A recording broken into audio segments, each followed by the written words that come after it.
Okay, so this is week 4 of COMP2106, Advanced Server-Side Scripting. Today I'm going to go over assignment 1, but I guess there's a couple things I just want to quickly go over. If for some reason there's an extension that you guys need on an assignment, I've had a couple requests, some the night before. Don't do it the night before, unless if it's like a medical emergency, in which case I'm going to need a doctor's note. It's just college procedure. But if there's something that comes up and you guys don't understand, I can offer any sort of assistance. And then as for if you guys want to submit in a late assignment, you end up, it says in the syllabus it's 20% per day that you will be taken off. I'll be a little bit lenient. I'll do 10%. That's kind of what Scott does. So you lose 10% per day when you submit it late. So if it's due on Thursday night and you get 100%, but you submit it on, say, Friday, you'll get 90%, and then so on and so forth. So just to let you guys know, just because there are people who have not submitted Lab 1 and Lab 2, not going to name names, but so. Yep, Lab 2 was the screenshot, and Lab 1 was the JavaScript rock, paper, scissors. So with that being said, we can go over assignment 1.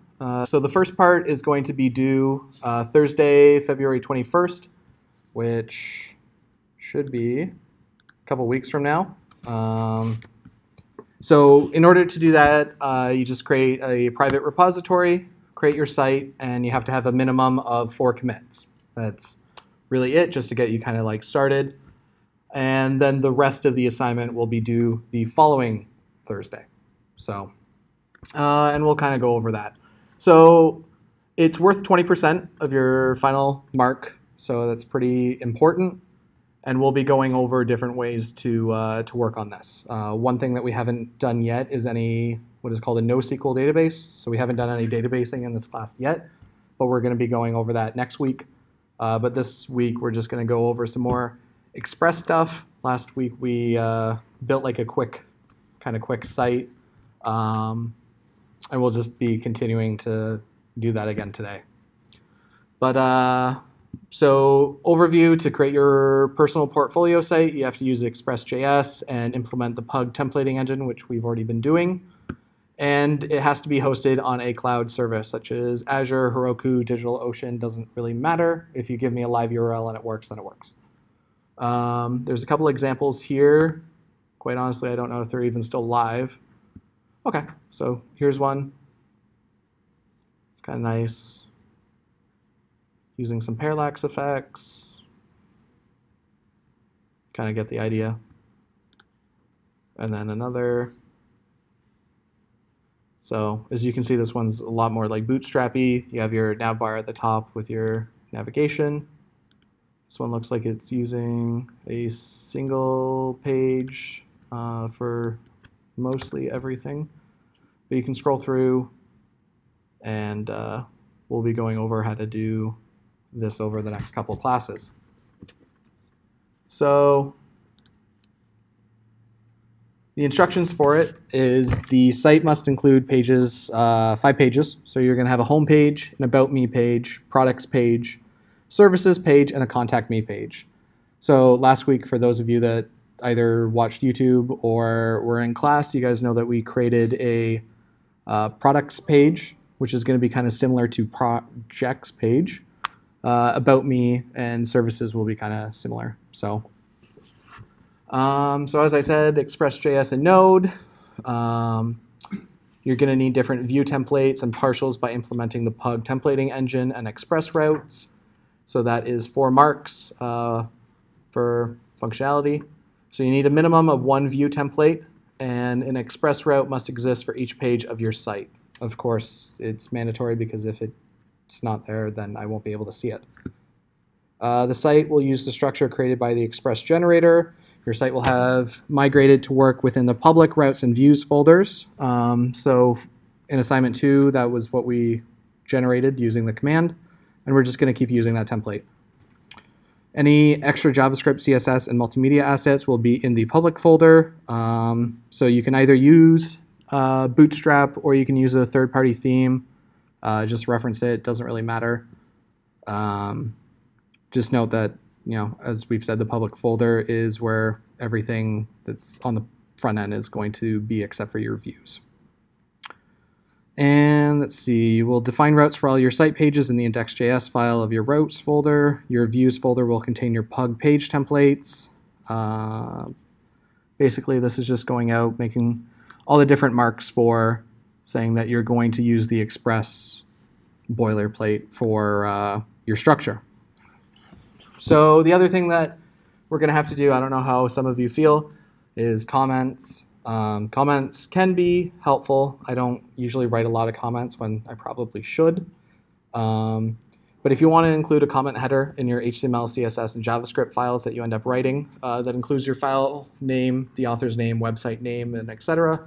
Part of this that helps out is if you end up stealing someone else's code and not changing the comments, it's really easy to see that you plagiarized. But other than that, it's usually a good idea to leave comments for code that you end up writing, that way when you come back to it later, everything that you end up writing is really easy when you first write it because you have context to what you wrote. Whereas afterwards, if you have to come back 6 months later, you might not know why you wrote that. So it's always good to have comments in there. Ensure that you include a section header for all your HTML structure, CSS style sections, and any JavaScript functions.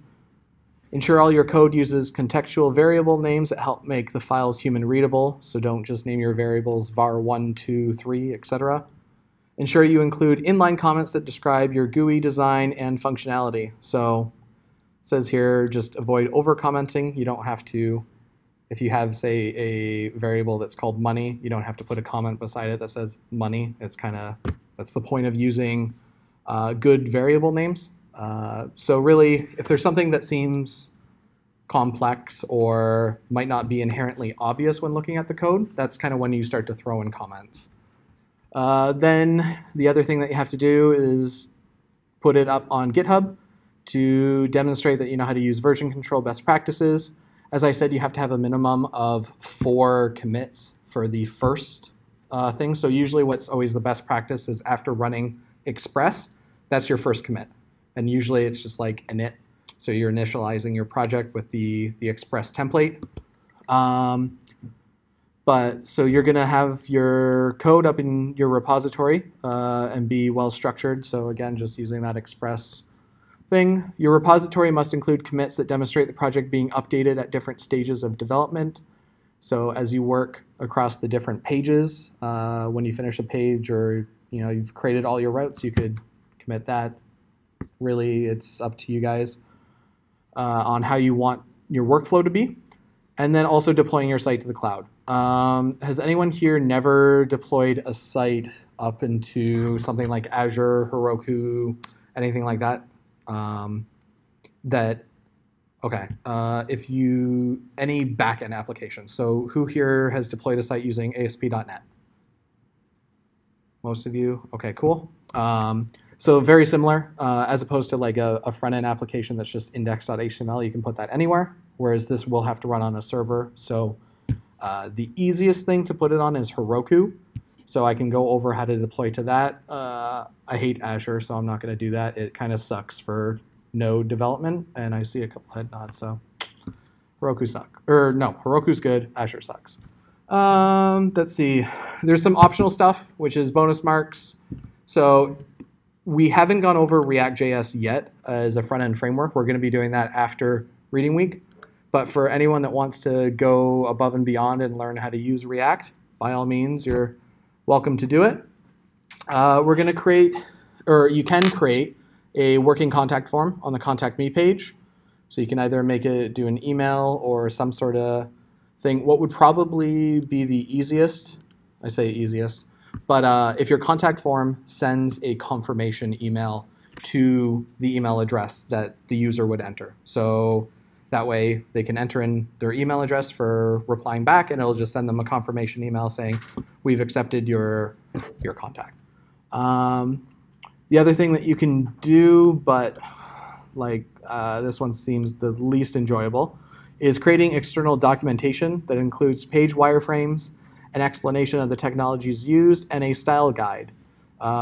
If you're really into design, using page wireframes as well as a style guide will probably more be beneficial. You're welcome to do that in any sort of way that you want, but don't send it to me in a proprietary format. I don't have Photoshop on my computer, so don't send me a PSD file. But if you just export it as a PDF that kind of shows the styling that you're going to be using, most likely it'll be Bootstrap. You can do that. You can also attach a full domain to your site, so any top-level kind of domain thing, so in this case, example.ca. And you do get a free domain with your GitHub student pack. If you haven't used it yet, you're welcome to. It's for free for 1 year. And if you have used it by now, it might already be expired. It's optional, doesn't matter. And then submitting your work. I want a link to the live portfolio site for the cloud provider, and then a link to your GitHub code. So that way I can see it both on the code and also be able to see it visually and be able to interact with it. And then here's just a quick breakdown of the marks for the different parts. It's out of 40, but that 40 represents 20% of your final grade, as I said before. And then on here, it says 20%. I'm going to change that. 10% deducted for each day late.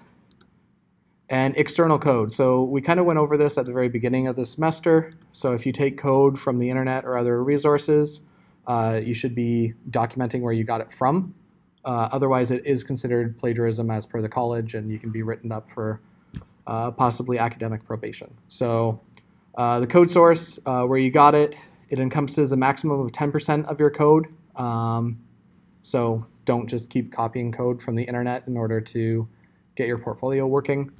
This is really to build your skills and not be able to use someone else's skills.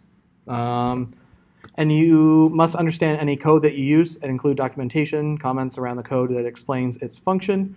And you must get written approval from me via email. I'm going to remove that. That's not, it's kind of dumb. Just document it. Like, I'm pretty sure that I'll be able to tell the difference between your code throughout the rest of it and something that you copied online. But really, that's it. So with that being said, does anyone have any questions about assignment 1? So just to quickly repeat, it's due in 2 parts. Part 1 just requires 4 commits to GitHub. It does not have to have the cloud link as of yet. It just has to, you want to know what? I'm thinking these dates are wrong. Let me double check calendar. Calendar 2019 February.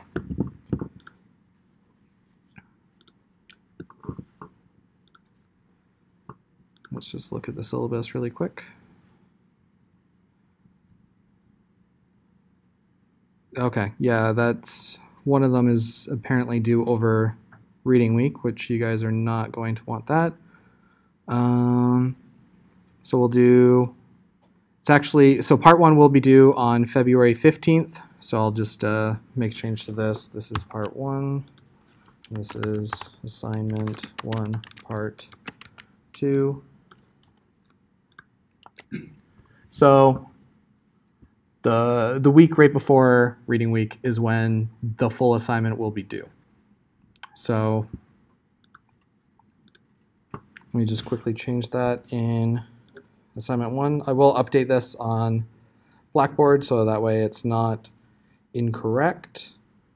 So this, so it will be due on the 21st because remember it's due at midnight on the Thursday. So part 1 you get 2 weeks, or part 1 you get 2 weeks, part 2 you get 3 weeks. So is there any questions? Would you Yep. make the 14th one the 15th? No, because the 15th is the Friday.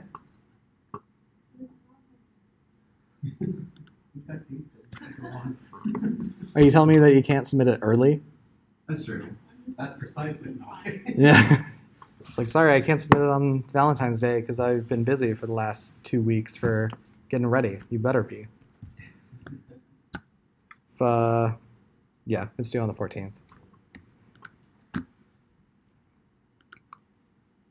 All right, so last week we did the Express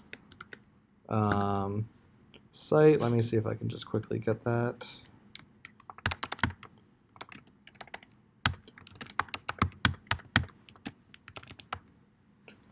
Week 3. Yeah, I'm pulling it up right now.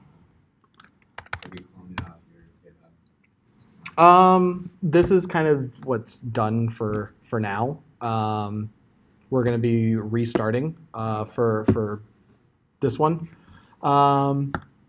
But so we have our home, which is just kind of like a generic home page that comes by default. We have our About Us page that we put in some information about ourselves. We have our contact form. We had a products page that displayed a couple different products, and then we had the ability to click in and then view a specific product. I had the comment that some of my items were quite cheap, so my store went out of business. So what we're going to do today is we're going to do something that's kind of similar, not quite exactly the assignment, but you can take the examples that we've used in class to be able to do that. So what we're going to do is we're going to create a new project. So in this case, I'm just making a folder that's called week 4. So new file. I'm just trying to use Visual Studio Code. You're going to want to create a new folder. So I don't know how to create a new folder. All I know is that from Start menu, I've got a new file, open folder, or app workspace folder. So in here, I have a bunch of different folders that are added to my project. I'm actually going to quit that out. I'll do it in Visual Studio Code. This new window. Don't save. Okay. So you're going to want to open folder, and then you have all your stuff in here. I have my week 4, so if not, you can just create a new folder called week 4 or whatever you want to call it. And then now that I have it, you can open it up into your project, and you'll see that you don't have any files. So inside of your terminal, you're going to want to open it to the current directory that you're working on. So it's supposed to be in the folder for our class then, because I'm just trying to make sure that I'm doing this correctly. But Yep, you can put the folder wherever you want. It's wherever you want to work with it. Right-click, create new folder. Yep, and you're going to want to call it, say, week 4. So now that you've created your folder, you're going to want to use the express command that should be installed. So you type in express, and we're going to want to, if you're currently already in the directory, you can just use a period. Otherwise, you can call it week 4 if you haven't created that folder yet. And then we're going to use --view equals pug. And this will make sure that we get the pug templating engine instead of the Jade templating engine that is done by default.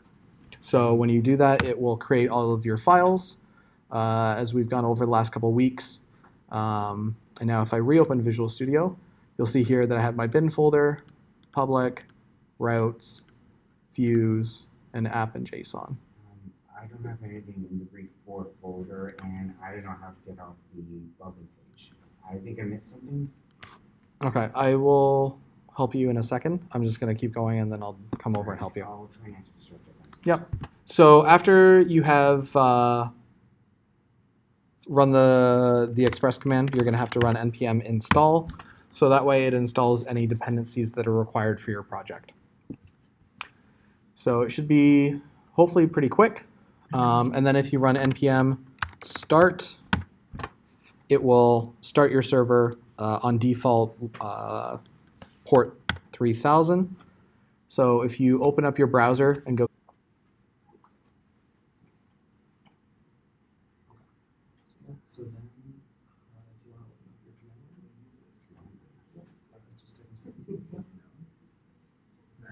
to want to go to that folder. Do you have it open here? This one? Yep. So up here, just click there. On the blank part, and then copy that, and then open up the command prompt again. And now, sometimes you can just do it just by typing cd space and now right click. I already typed cd for you. So right click. What about control P? Yep, and then hit enter. Okay. So sometimes you have to do. Anything with that object? No. Okay.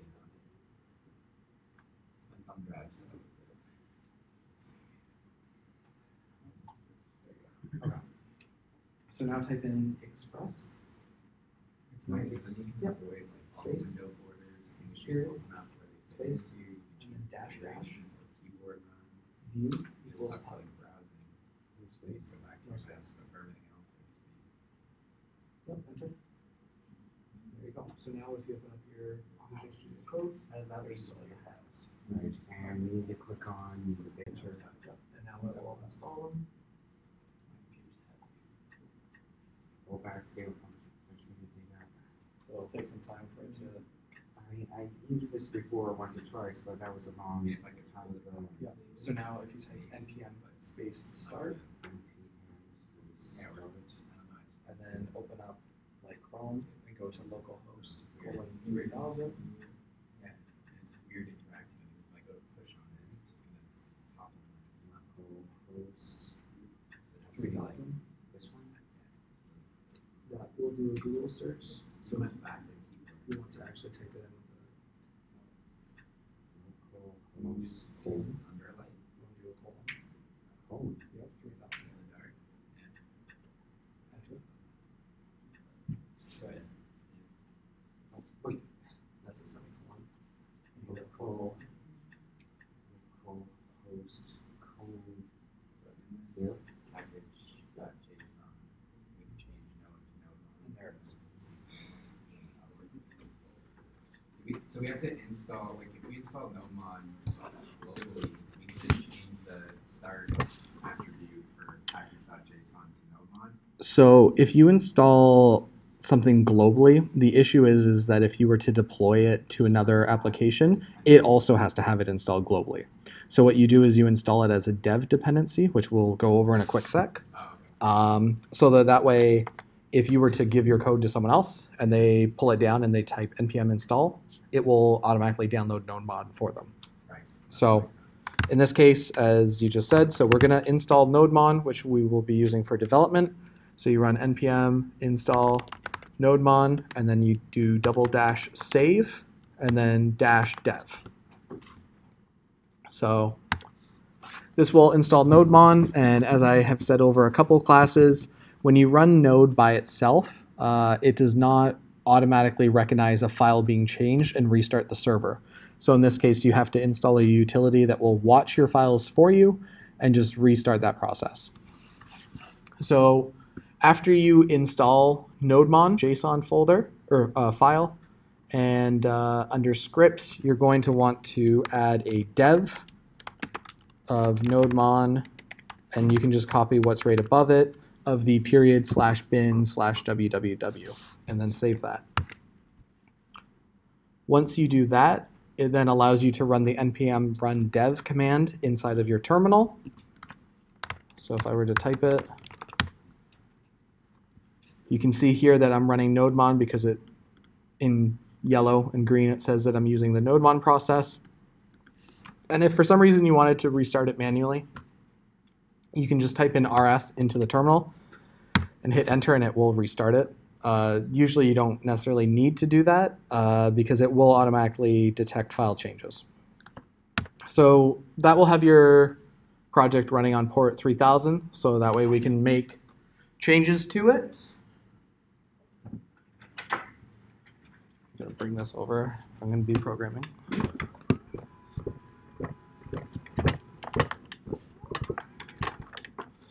So inside Visual Studio, we have our routes of index and users. And then we have our views of index, and we don't have a user's view. The reason being is because, as you can see right here, it uses res.send instead of using res.render. And res.render will automatically look into your views folder and grab the corresponding name to make sure that it loads the correct view for it. So we're going to grab a Bootstrap navbar. So we're going to go to Bootstrap. Actually, the one thing that you can do is if you go into weekly learning for week 3, at the bottom is Bootstrap CSS links. So that way you can just copy paste them into your layout file.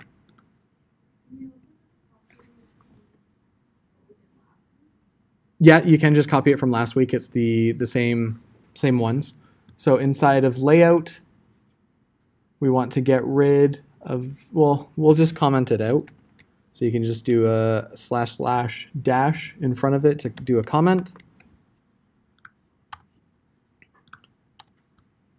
And we're going to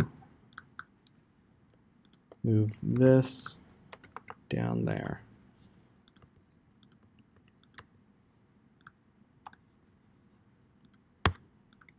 Okay. So just a reminder, it is tab or space sensitive, so you want to make sure that your link is inside of your head and your scripts are inside of your body. It should not be inside of your block content, because block content will be overwritten depending on which view that we're using. So all I've done for people that are following along is I put the code inside Bootstrap CSS links, but all that is done is that's taken from the Bootstrap site and just converted into the pug style, which there are editors or converters that are out there. So HTML to pug. It actually says HTML to Jade, but it says it can be used for both Jade and pug. So you can copy paste stuff into it, and it will spit you out what the what it actually is in pug. Because what pug basically does is it just does the opposite of this. It takes your pug and converts it into HTML.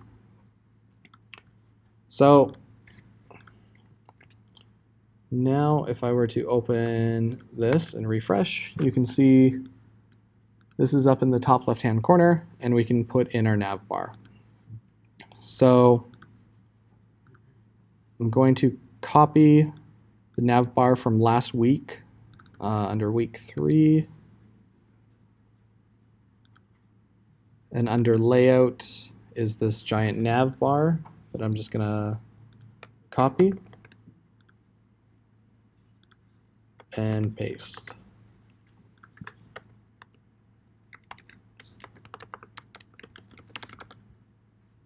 I'm going to throw some comments just to make it easier. Nav bar ends. So you got that from last week's under layout. Yep.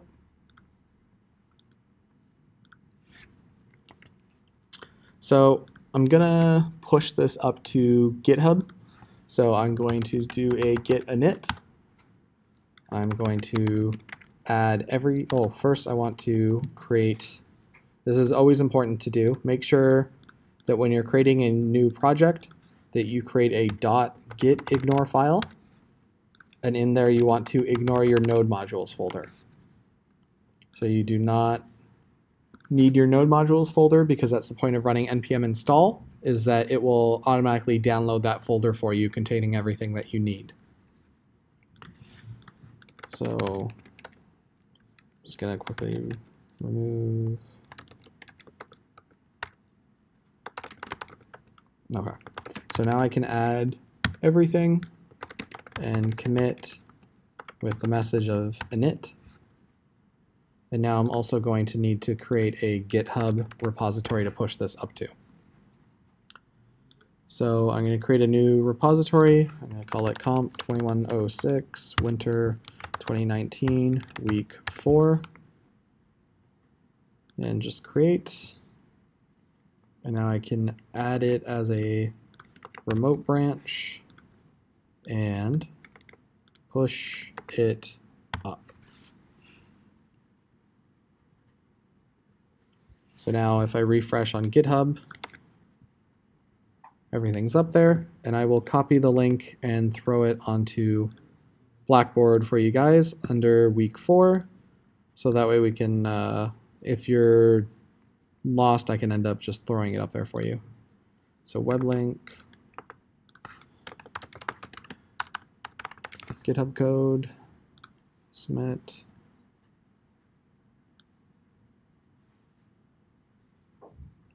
Is there any questions about what I've done thus far? No? Okay.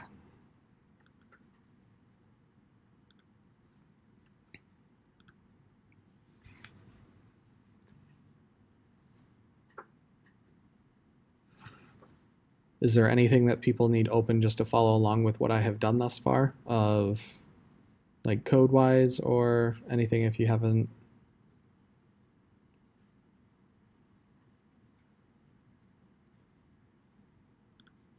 As I said, everything is up on GitHub if you do need it. So after creating our nav bar, we're no longer going to be using About Us, Contact Us, and Products. We're going to be doing something different. We can do, does anyone here watch different YouTube videos or read articles that are related to programming? Is anyone, no? Is anyone familiar with Medium or Dev2 or any of those sites? No? Okay. So I'll open up Dev2. So what Dev2 is it's a community where you can follow different things that you're interested in. Kind of almost like if you guys have used Reddit or any other site where it has different communities that you can follow stuff that you're interested in. And usually sometimes you can find some pretty good articles. So in this case, you can follow JavaScript, and you can look for what's pretty big in, say, the last month or week, and you can find different articles. So in this case, it's using GraphQL, which is, we will not be going over in this course, but it's a little bit more advanced.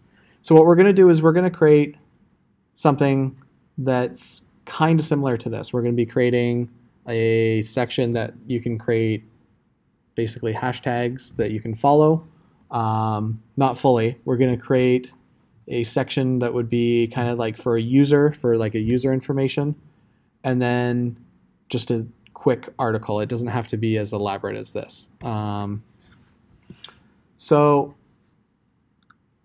on here under tags, when you click it, you see that it goes to /t and then the tag name. So T stands for tag. And then it has a bunch of information that is about the different tags. So what we're first going to do is create a folder. And I'm just going to call it meta because it's going to be for the meta information for different parts of the site. And we're going to create a file that's called tags.js.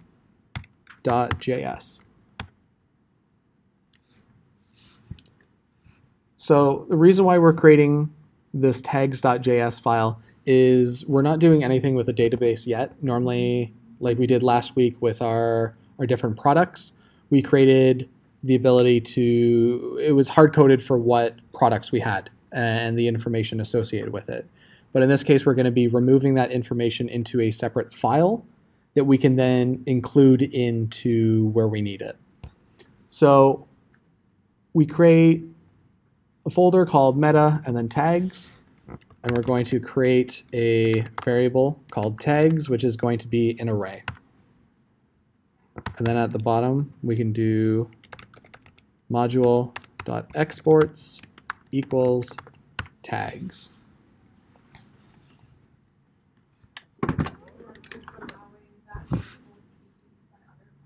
Correct. So if you do not do there's a couple different ways that you can use an export. There's module.exports, as well as you could do exports.tags equals tags.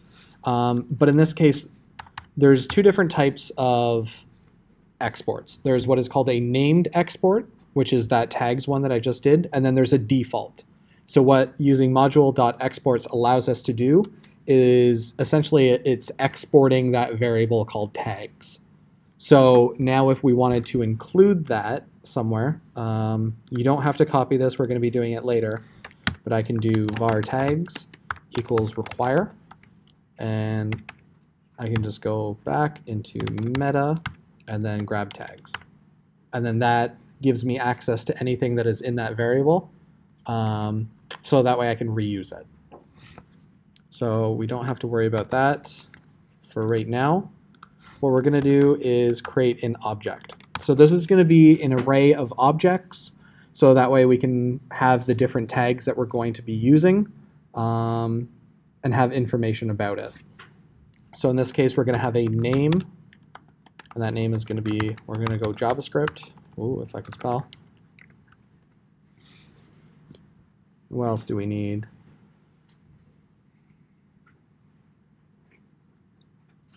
We could have about. It's going to be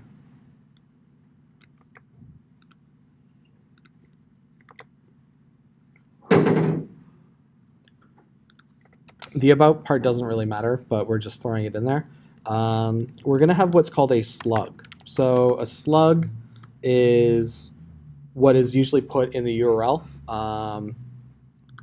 So in the case of this, the slug for this is COMP2106-W28 or 2018-week 3. So this would be the slug for one of my projects or repos under my GitHub. So it's just basically what the variable will be that you enter into the URL that will be able to just make sure that we grab the right thing. So in this case, it's just going to be JavaScript in lowercase, and we're going to add a couple of these. So we're going to do a name of, let's go CSS, about, and we can just say talking about CSS. And its slug is also going to be CSS, but lowercase. And we'll just do one last one. We're just going to copy what's up here. It's going to be, let's do HTML. So it's talking about HTML, and its slug is lowercase HTML.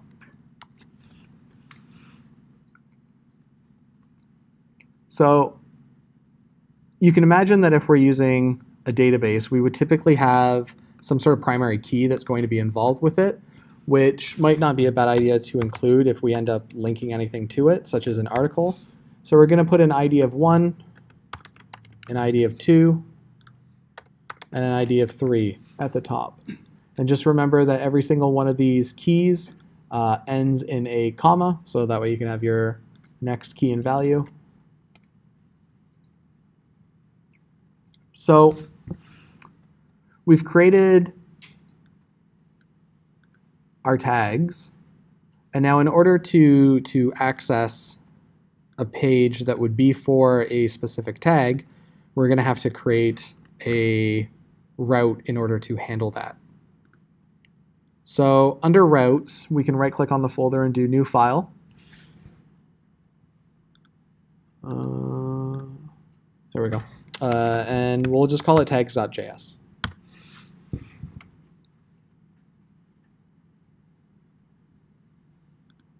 And we're going to copy what is in our users route, just because it has a lot of the essential stuff that we're going to be using. In this case, we import Express, and then we create a router instance off of Express called router, and then we set up a just slash.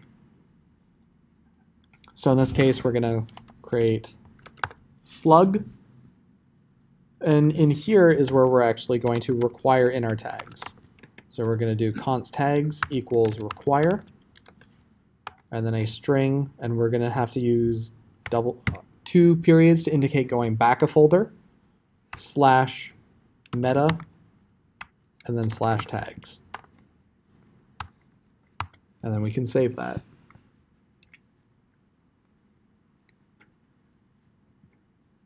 So if we try to go into here and go to, say, /tags, it doesn't exist. And the reasoning for that is because we've created our controller or our route for tags, but we haven't actually set up anything in the application to know that that route exists. So under app.js is where we're going to want to, you can see right here we have our index router and our users router. And we can just copy that. And right below it, call it the tags router. And it implements routes tags. Further down, you can see right here we use app.use users. And we're going to do the same thing with tags and use the tags router.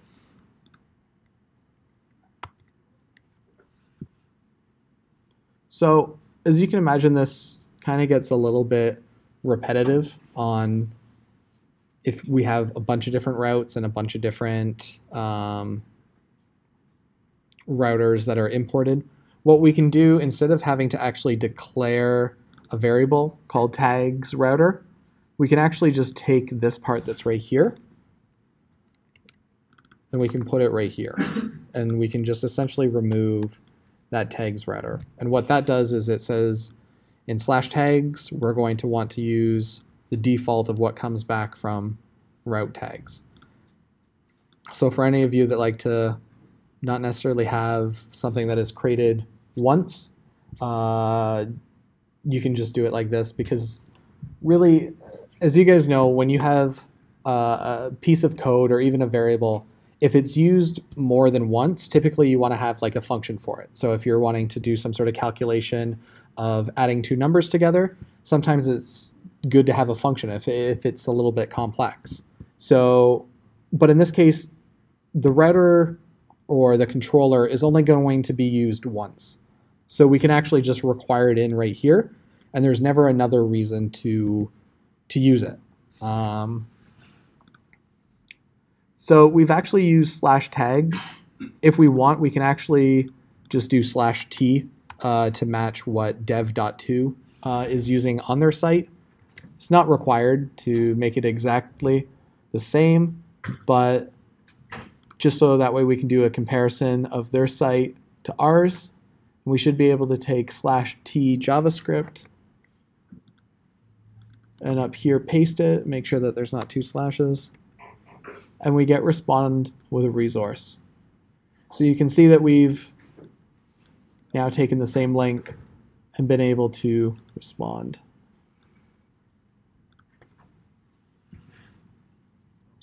So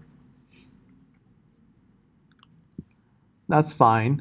But the only thing that we're currently doing right now is we're always responding back with the same amount of text. It's always going to say respond with the resource. Doesn't matter if you put in something. So as you guys know, we typed in JavaScript, HTML, and CSS. But if I were to put in, say, Python, which is another programming language, it still responds with the resource, even though that is not a valid slug that we've created.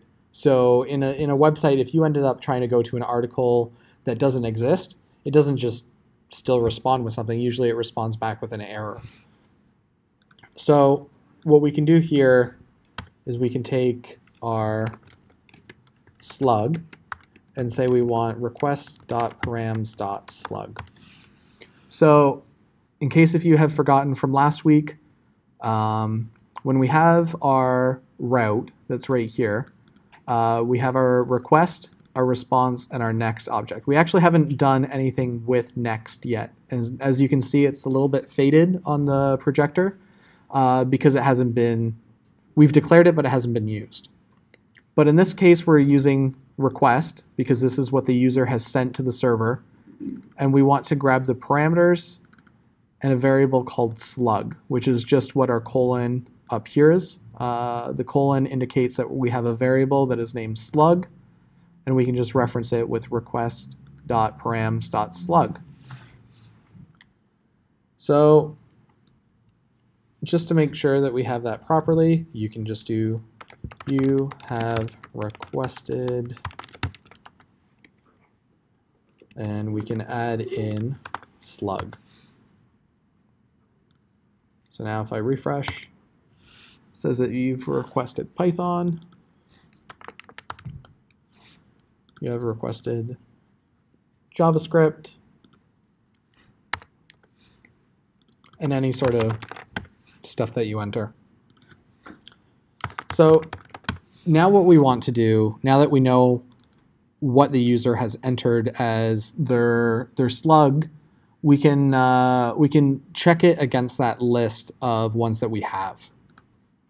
So what we want to do is if I just console log tags, just so that you can see what it looks like when we get it.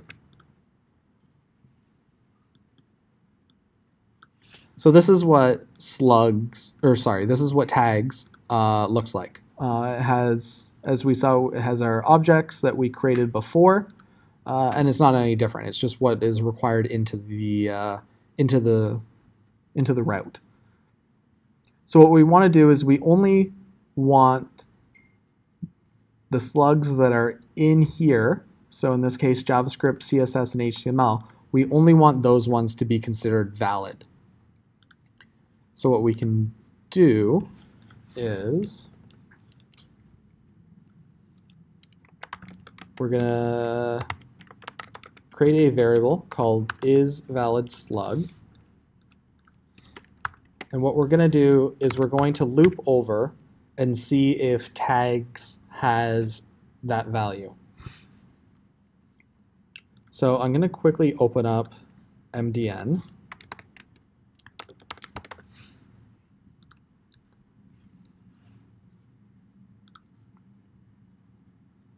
So in here, there is a function that's called sum. And what this does is it tests whether at least one element in the array passes the test implemented. So what's useful with this is as soon as it finds something that is true, it automatically stops. So you don't have to worry about, it doesn't care if there's more than one value. The only downfall is that if it doesn't find it, it has to loop over every single element, which in this case isn't going to be that big of a deal because we only have 3. But just for performance, if it was something larger, then we might want that. So we're going to use array.sum. And what that does is it loops over every element, so this function ends up getting hit every single time. So we do array.sum, even, it kind of splits it out so it's a little bit more confusing. But in this case, element will be 1, and it checks if it modulus 2 is triple equal to 0. So if it's divided by 2 and the remainder is 0, it returns true. Otherwise, it returns false. If it's false, it goes to the next one. It'll go to 2. So what we'll quickly do is we'll do tags.sum, and we're going to have a function that gets called, and it has a variable called tag. We want to open that up. So again, this is called a callback, and that means that every element that is in tags, this function is going to fire. And what we want to do is return if tag.slug equals slug. And the reason why we do this is inside of here you can see we have an object with a value called slug, and we just want to compare that to what the user has entered. So I'm going to make this, instead of saying you have requested, we can say, is this a valid slug? And we're going to do is valid slug.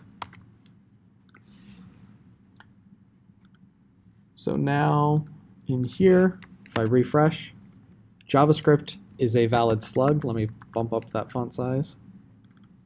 But is Python. Python is not a valid slug. And neither is test. But CSS and HTML are both valid slugs.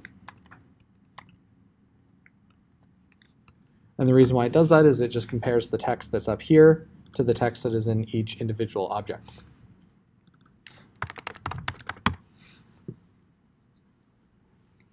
So the last thing, just before we send you on a break, is what we're going to do is we want to pass, if it's not a valid slug, we want to give the user some sort of error.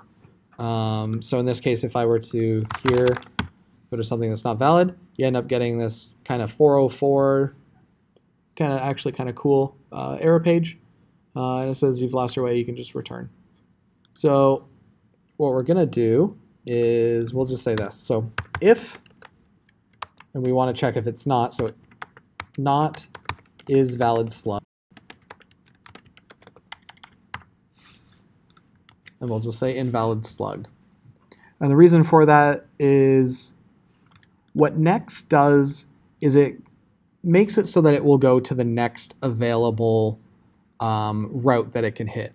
So in this case, in certain applications, you might actually have multiple routes which are valid for it to be hit. And you might do some sort of logic and test, is this what you're trying to do? No, send it to the next one.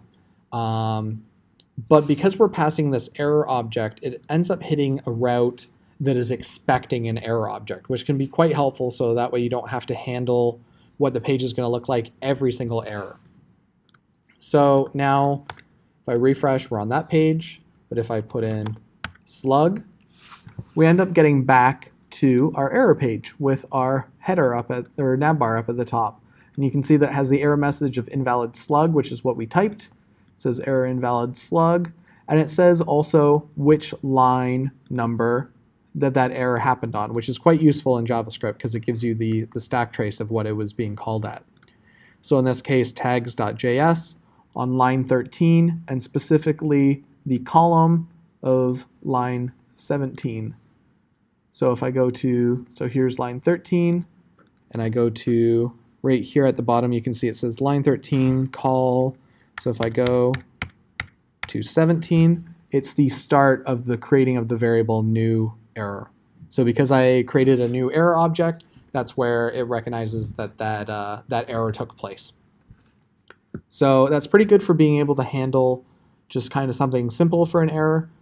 We could potentially go more in depth on what type of errors that we're going to do. We could maybe have a page that says, did you mean? But we're not going to do that right now.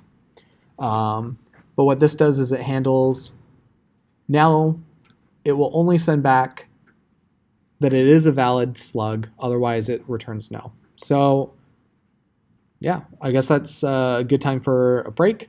Good job. Let's say 10, 15 minutes. Probably enough time for those of you who haven't had lunch yet to go get some food.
Okay.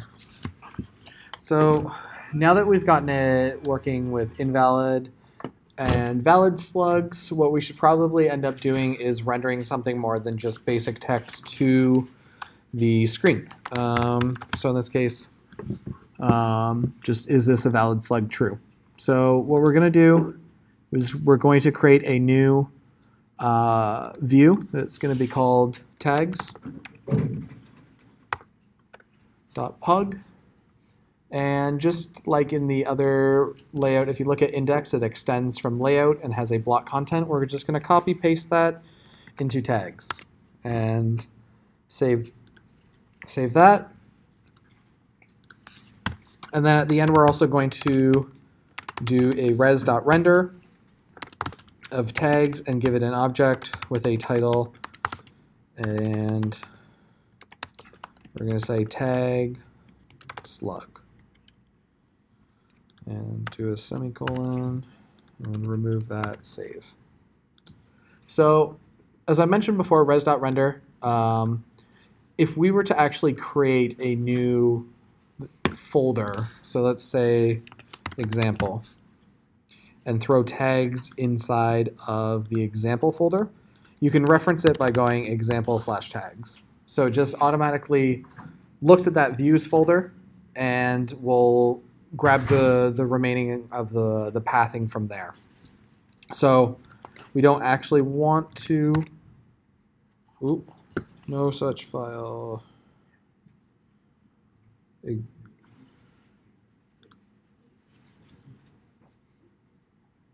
What did it just do?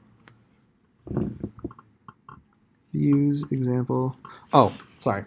The reason why it also did that, why it just yelled, is this extending is also based on its current path. So if you put it in a folder, if you wanted to extend from the layout, you actually have to do the .. to indicate going back a level, so that if you were to refresh, you can see that's how it looks. But in this case, we don't actually need to put it in a folder.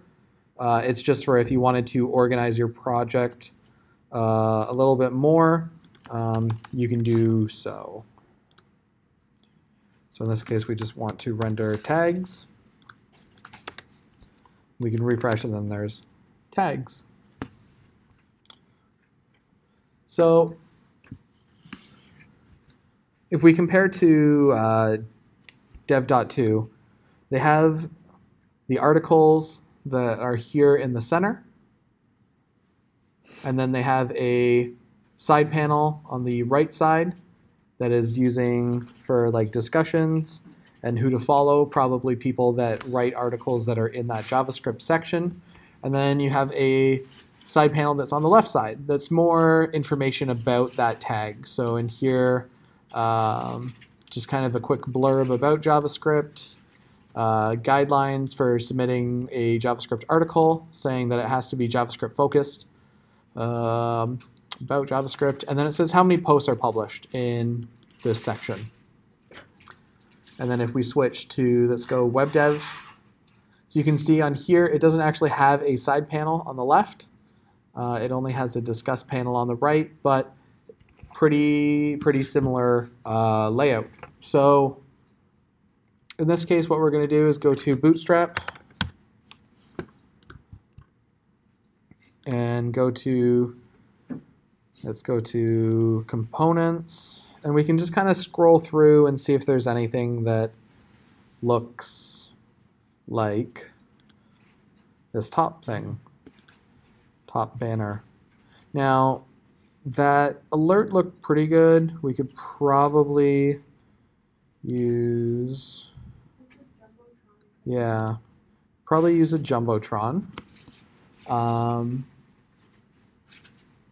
And you can do fluid. So we'll just do a Jumbotron, and we'll also use, I just saw it a second ago. Was it bad?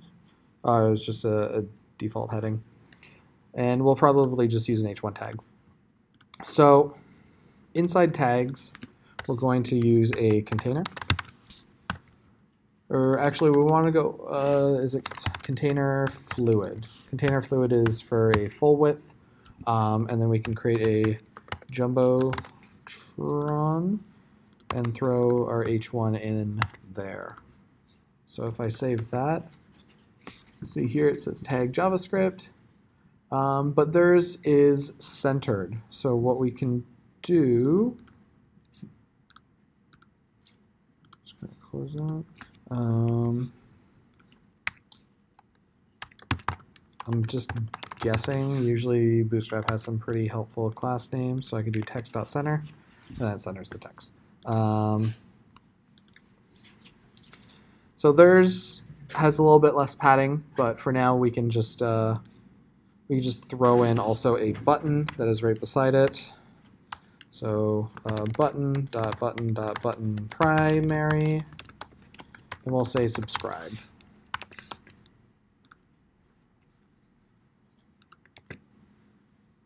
But we want that inline. You're recording this, right? I am. Maybe I can throw a span, and that should. No. Bad.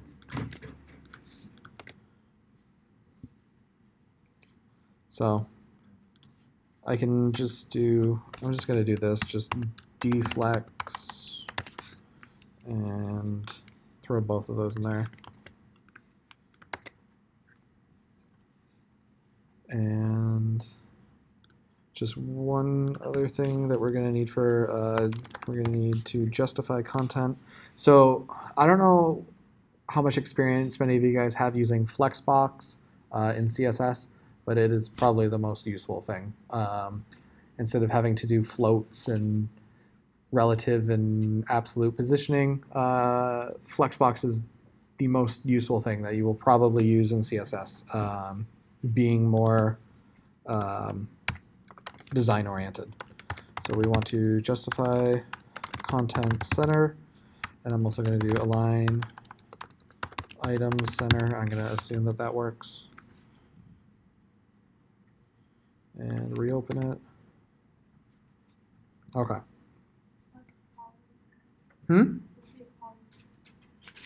What has to be a column? Oh, is that not how you want it? Oh, that is how I wanted it. Yeah. The other thing that you can also just do is on here, I'm just going to put a margin 3 utility class. Actually, I only need margin X. So that'll just space it out a little bit for us. So in just comparison, it says following, and we just have subscribe. So you can just do that. So on here, we have 3 different sections. So if I go to here, really the big thing that we're missing here is going to be the articles. So what we can end up doing is under meta,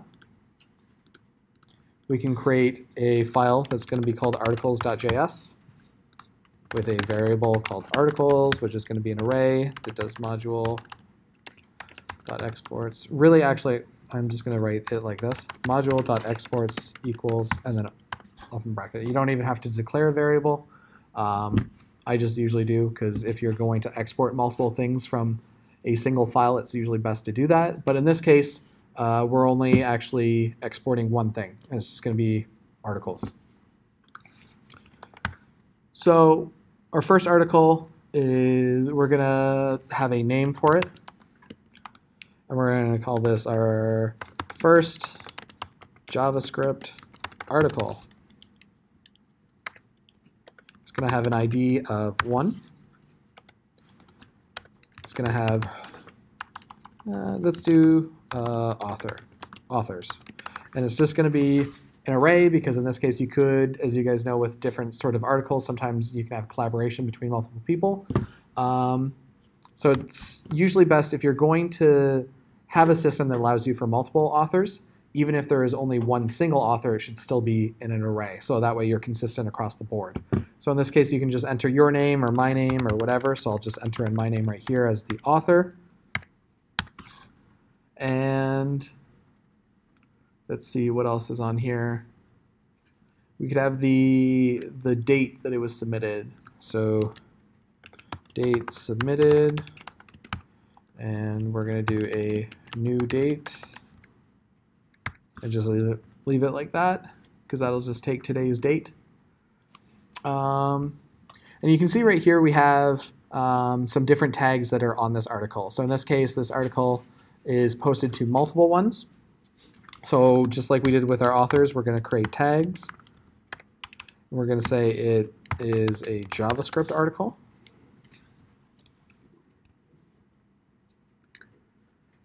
And then they have likes and they have comments. And here they have, and you can also see right here, it has this little tag up here. This is most likely going to be if you have an organization. So in this case, like say you have a big team like Netflix.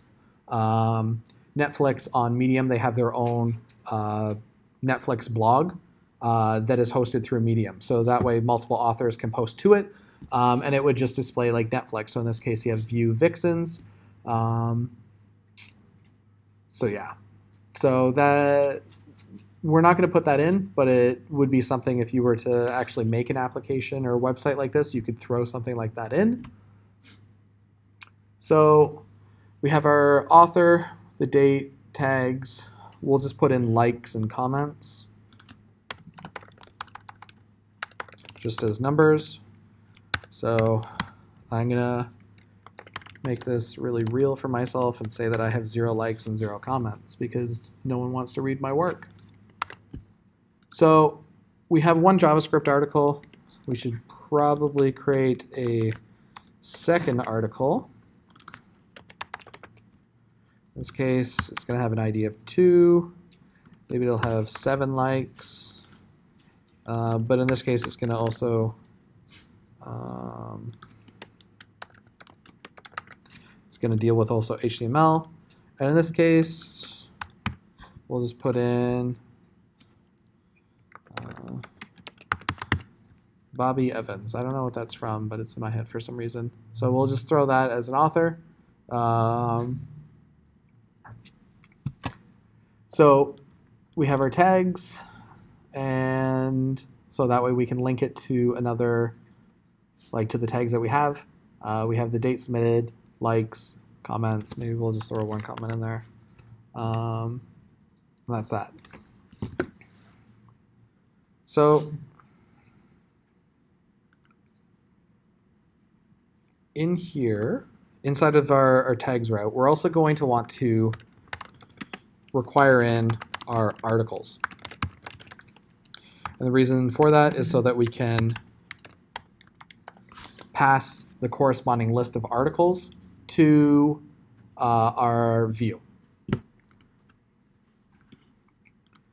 So does anyone want to tell me where we should do the logic for figuring out which articles we should be giving?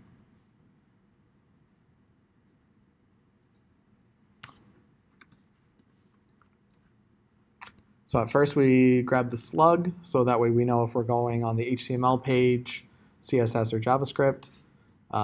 We check if it's a valid slug, and then if it's not a valid slug, we end up returning an error, and then lastly, we end up rendering the tags page.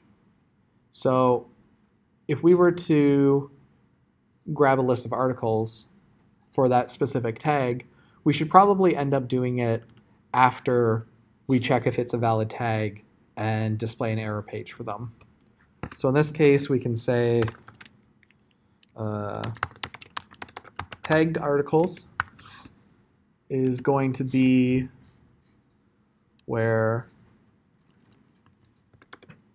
articles.filter. So filter is another function that you can use on an array, same as sum. And in this case, it will loop through every article that we've required in and only return to us the ones that meet some sort of condition.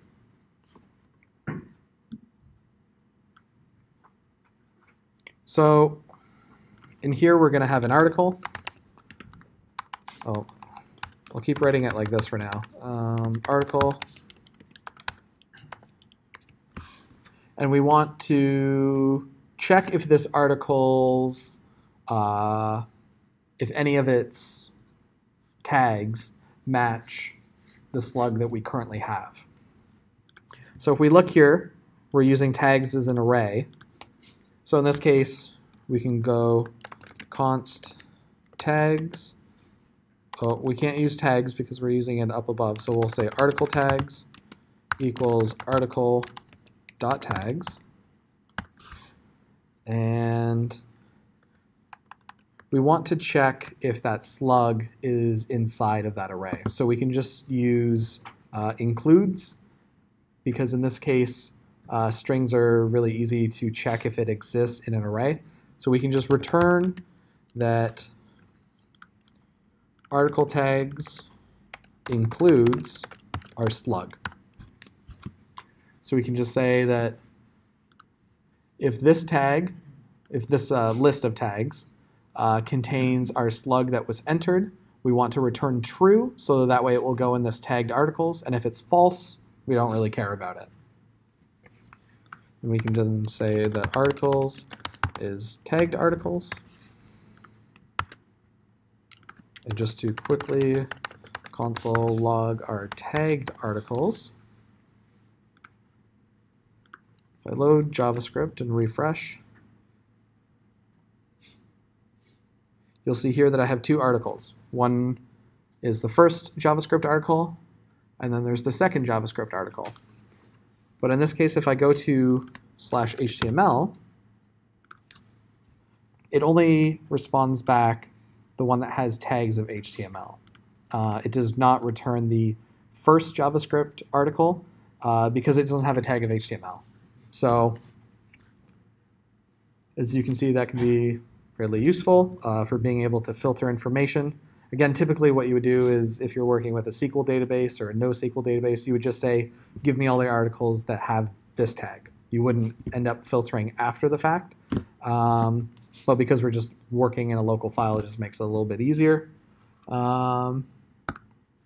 So now what we'll want to do, well, we already are doing it, or at least I have, is pass those tagged articles to the view. So that way we can end up rendering the articles for it.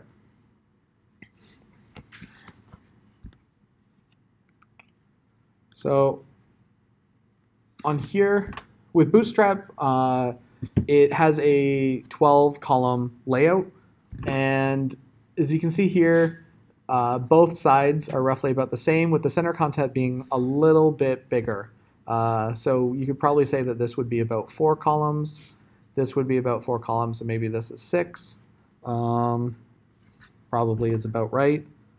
So inside of our tags, we're going to create a row with our, do you use .col anymore? I can't remember. I think you do. Auto layout. So you have .col, and then you also have, yeah, okay.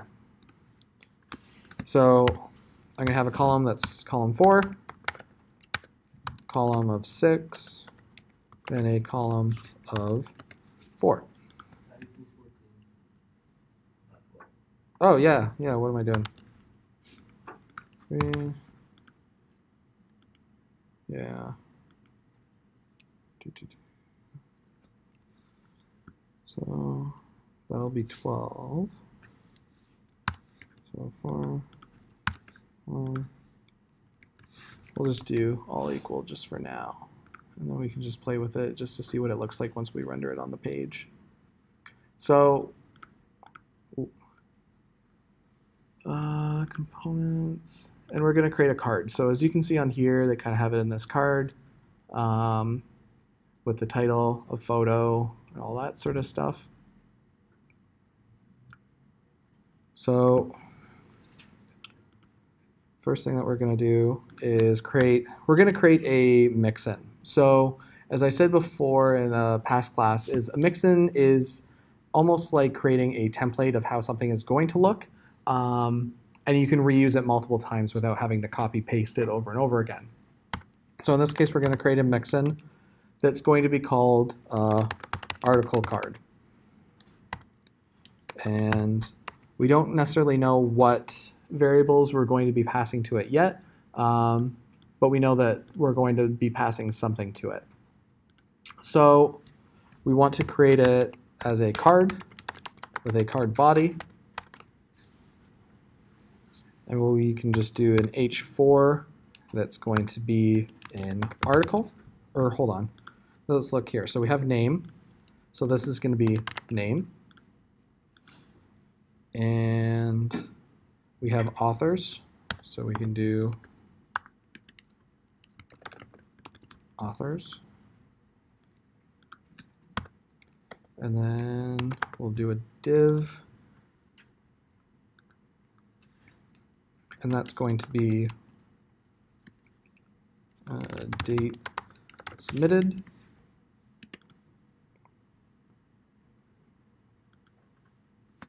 And then our tags.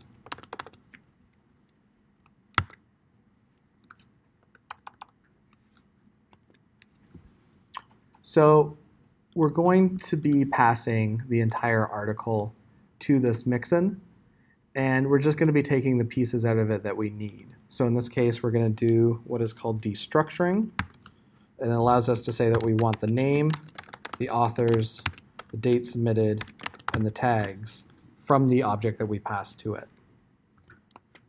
And we can just say down here, so in the center column, we want to use an each, and open up pug.js just so you guys can see in here under iteration. If you're not sure what the syntax for it is, you can just go to pug.js.org, and they have an each val in. So this is how you would do it with an array, and down here is how you would do it with an object. So in this case, we actually are just iterating over the array. We don't need to iterate over the object.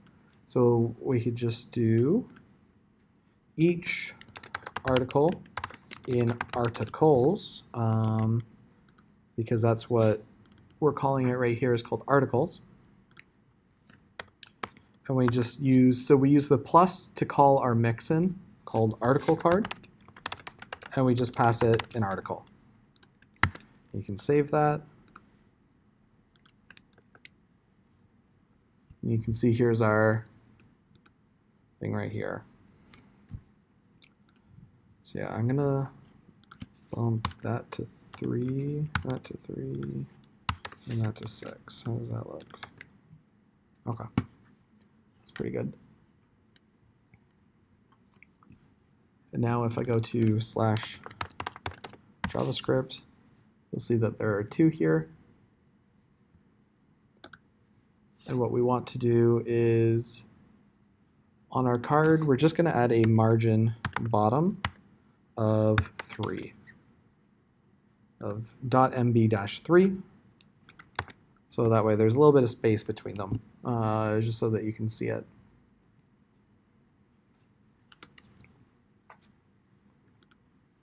So we can just get rid of this paragraph tag that's at the bottom that says welcome to title, just because we don't need it.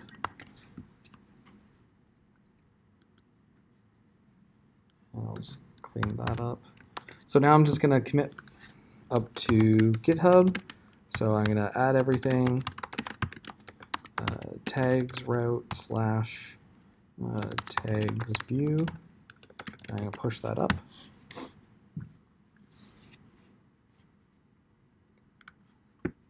So if there's anything that you need to reference, now it's on GitHub.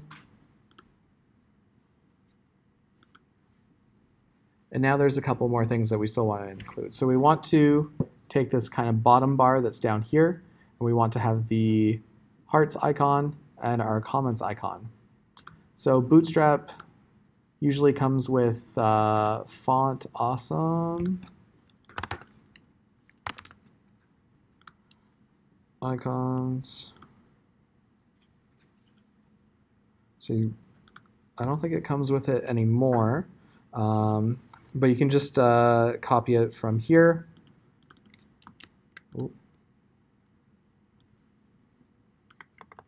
And I'm just going to paste it into my HTML to pug. and copy it. And I'm going to include that in my layout. I'm also going to close some of these files that I don't necessarily need anymore.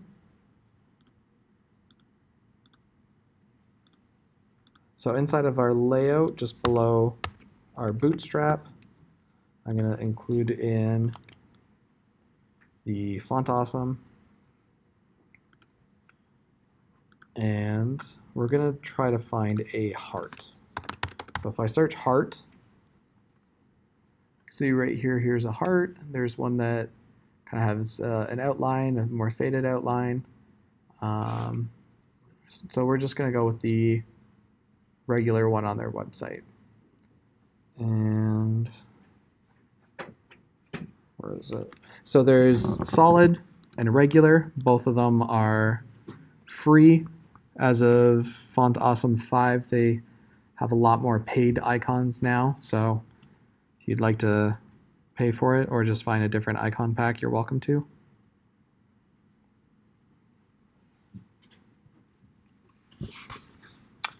So at the top up here, it shows how to use it. So you just use an I tag with a class of FAS and FA heart.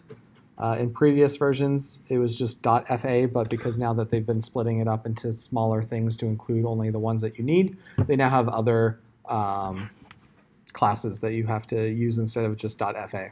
So you can just copy it or just know that it's FAS, FA heart. And inside of our mixin, here, at the bottom, we're going to want to put our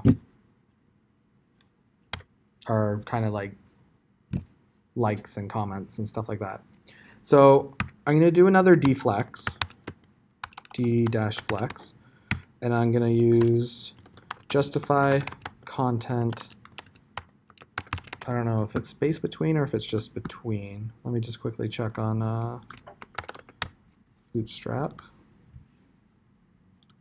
Documentation, justify content.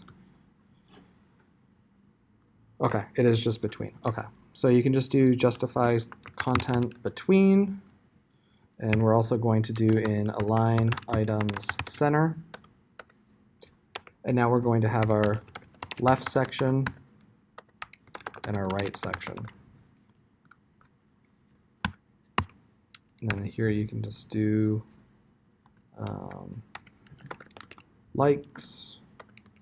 We're going to do an i.fas.fa heart, followed by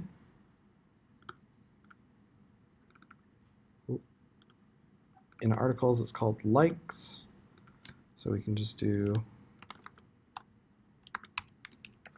likes, and we'll add likes up here. We'll just save that. We go back.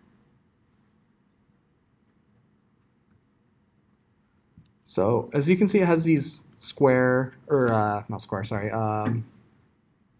less than, greater than symbols around it. So what we can possibly might be able to do is instead of using the hash symbol, we can just, oh, that didn't like that, okay. So we just won't worry about that. We'll just do a span of likes. So now those are side by side, kind of similar roughly to what they're doing here. And then we can do the same thing with comments. So we should also have a bubble. So it's just called comments. So FAS, FA comments. So I can just do comments, FAS, FA comments. And then we're going to do the same thing, span equals comments. And it is comments, right? Yeah, comment. Well, I'll just put it to what it is there. So comment and comment.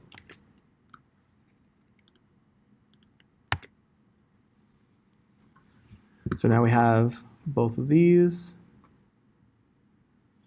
And they should be side by side, but as you can see that they're not, because these are not spans, they're divs. So it's display block by default instead of display inline. So you can just put them beside each other like that.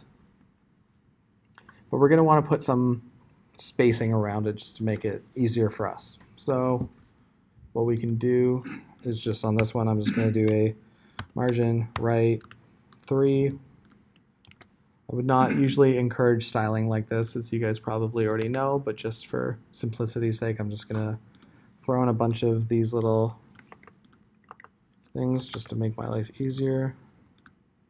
And margin right 2. So the other thing that's, I'm sure you guys probably have figured this out, but with a mixin, you can also call other mixins.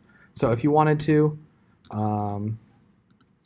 you could take, you could create a mixin for font awesome icon, and then call it classes. And you could just return back in I with class equals classes. And then just to make it easier to the to someone that's using this, you could just do this. And if I save that and refresh, you'll see it looks the exact same, but as of right here, you can actually see that I'm calling a font awesome icon, as opposed to just makes it a little more semantic on what you're doing. Of course, this is a little bit longer, which is not necessarily needed, but it is something that you can do. So you can have mixins that call other mixins that call other mixins, and you guys have done PHP, right? So in PHP, you can also include mixins. So if you create a bunch of separate files for your mixins just to organize them a little bit easier, you can include them into your folder and then still use them. So you don't always have to have a mixin in the same folder that you're, or in the same file that you're working with. So just going to put that back to FAS, FA-heart, margin right 2, and remove that font awesome. Okay. So this date is not very helpful. One thing that we can do is in the JavaScript date thing. So JavaScript dates, you have a bunch of helpful functions that can get you in a more usable way of displaying it. So we could just say, let's see, there's toDate string, which sometimes can be helpful. So this one will display Wednesday, July 28th, 1993, or some form of that. So we can just use that for now. But if we wanted to, in the case of what they're doing here, it just says January and then the date. So we can just do toDate string. So instead of using just date submitted, we just use .toDate string and then call it as a function. So if I refresh, now it says Friday, February 1st, 2019, and then that's the tag. And then we have it right here as well. So what might be helpful is, as you can see right here, they have all their different tags, but when you hover over them, they're hyperlinks if you wanted to go to another section. So in this case, you can click it, go to tutorial, JavaScript, view, beginners, and it all changes depending on obviously which one you click on. So when if we wanted to do that, what we could do is create a mixin for our tags. So render tags, it's going to take our tags, and each tag in tags, we want to do return an anchor tag with an href to /t/ and then tag. And usually when you also have a list of items, you usually put it in unordered list, and then you would create a list item for each one. And just gonna put a deflex on that. And now I can just do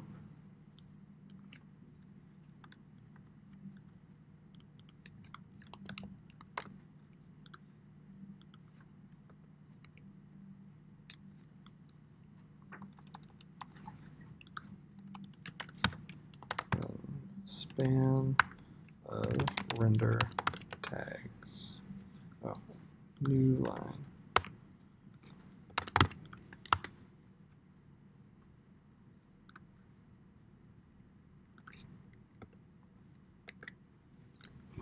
Oop, I did not give it the text, so I just need to throw tag at the end like that.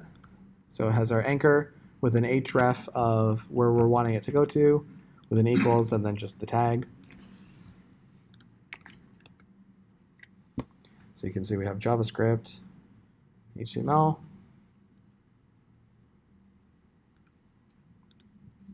In this case, I want them all on the same line. Oh, here's the other thing. Because this is not, the each is not inside of the UL, they're not going to be put inside of it, but beside it. So now if I did that, they're right beside each other.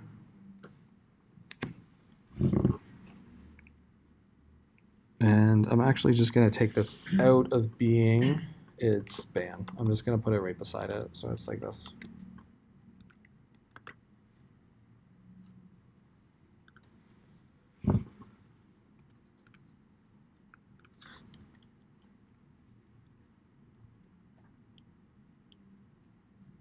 Okay.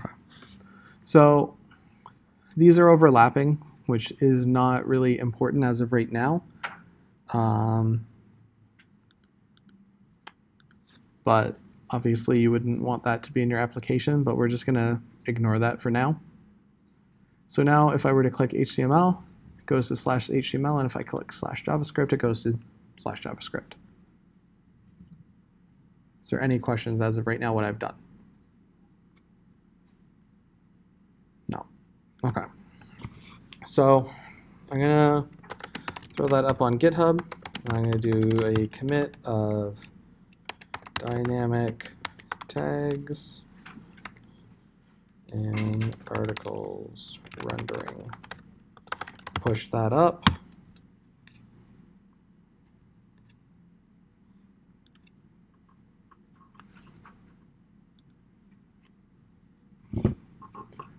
So it's pretty good. The only thing is if a user were to go to just /t right now, they don't get any list of tags. I don't know if that's what they do here.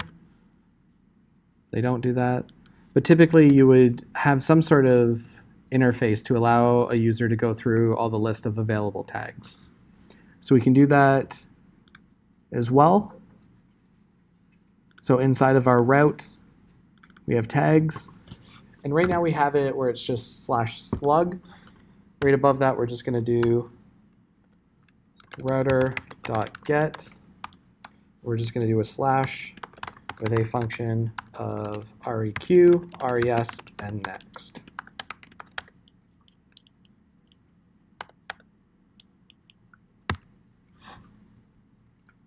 So unlike before, where we had to check if a slug was valid, the user is not entering any type of slug into the URL. So we can actually just give them a list of tags that are available. We don't have to worry about checking if it's a valid tag or not. So in this case, we're just going to do res.render and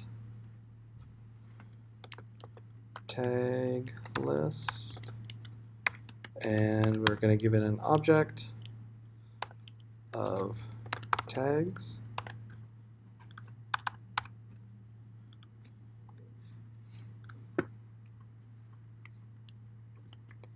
And we also need to set up a page for it. So same thing, it extends layout. as a block content. We'll have a container, maybe a jumbotron with a h1, and we're going to call it, we're just going to have a title that we can give to it dynamically. So title is list of tags, add a comma. So now if I go to just /t, it says list of tags. We're just going to want to iterate over each tag in tags. And same thing that we did on the other page, we're just going to have href being /t/tag equals tag.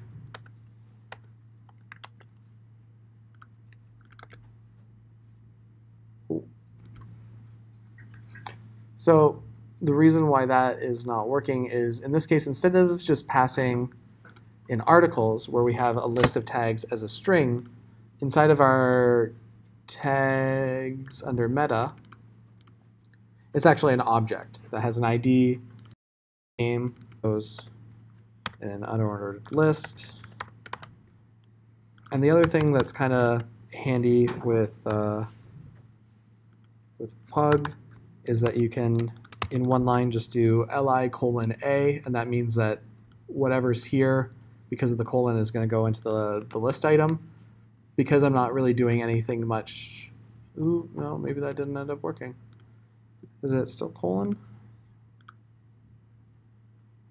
Just do a quick check.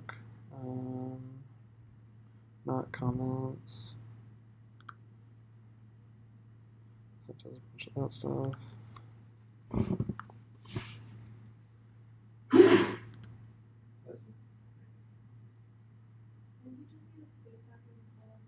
Is it? It just had weird highlighting, although I think it's just because of the, yeah. It just highlights it weird, which is usually why, at least in Visual Studio Code, I don't usually do it. But it is like a little shorthand that you can do. If you're in Atom, it actually has better support for Pug highlighting. But if I were to choose Jade, which is configured as Pug, okay. If I installed another language highlighting, it would actually do that properly. Visual Studio, unfortunately, doesn't have the greatest support for Pug highlighting because it's all community done. But if I were to just, it's the same thing as just doing this. So you just do it like that. So now we have our list of tags. We have JavaScript, CSS, which has nothing, and then HTML. So quickly before I let you guys out for another break, I'm just going to create a thing for our tags up in the top in the nav bar, just because right now there's no way of being able to navigate to this page. So inside of our layout, we're going to remove products contact us. We're going to leave about us, but just change it to being tags and just go /t, save that.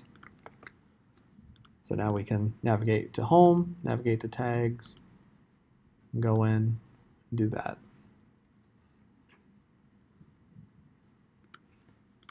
So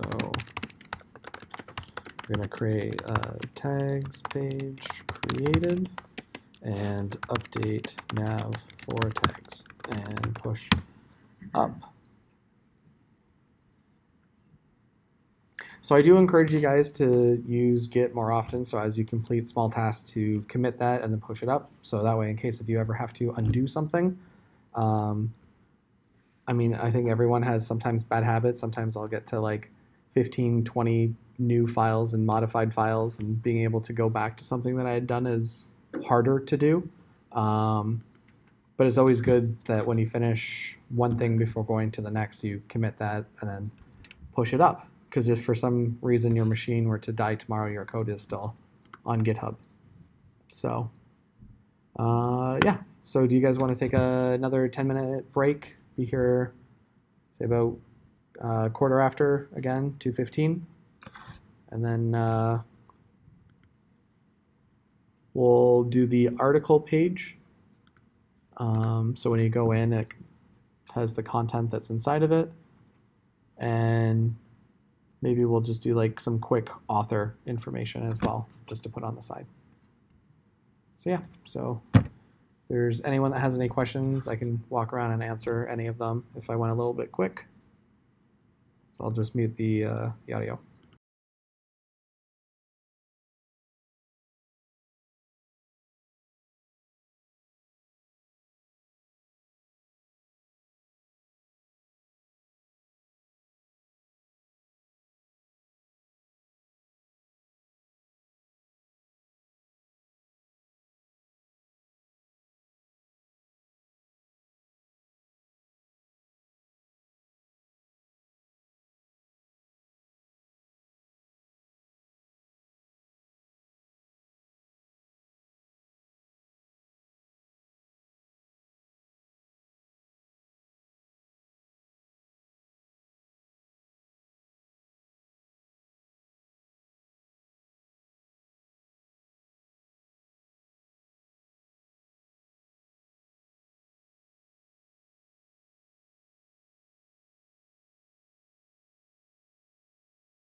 All right.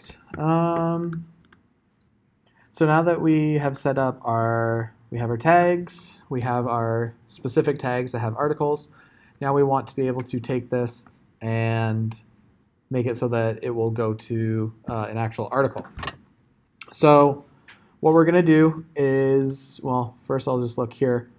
How they do it here on dev2 is they actually take the username of the account that posted it, and then they create this slug based on the title. So as you can see, it says why Warren Buffett would invest in PHP and you should too.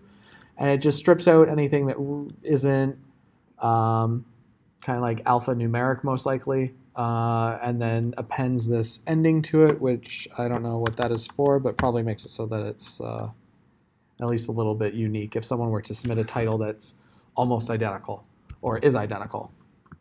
Although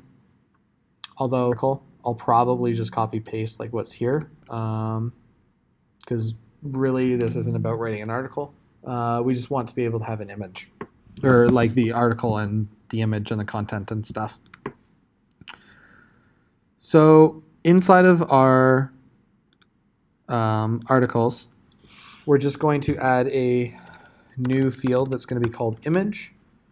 And we can just grab any random picture off the internet.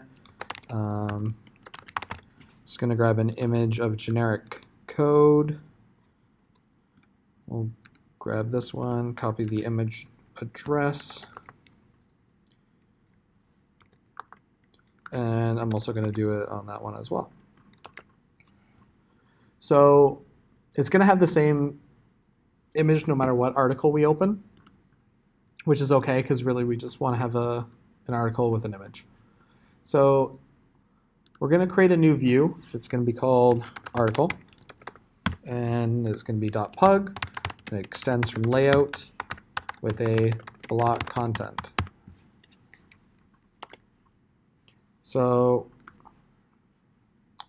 for the article, it's still full width. It has a sidebar, so it's going to be roughly 10 and 12, or maybe 9 and 3.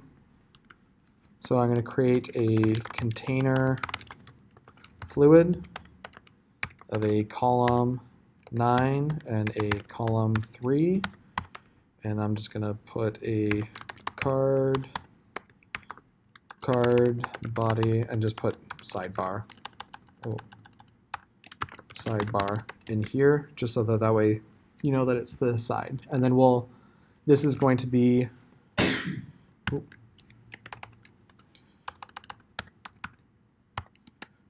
content goes here. And content. So not that there's most likely a practical reason why you would ever want to have a comment on the front end in Pug, but as you guys know, when you create a comment in HTML, it creates like this less than, exclamation mark, double dash, and then double dash close. You can do the same thing in Pug or convert it into it, and it's just a regular //. And what that will be is it will convert that into a regular HTML comment that is on the front end. And the reason why we put this dash in front of it is this lets Pug know that this is just an internal comment to the Pug file and should not be converted into the front end.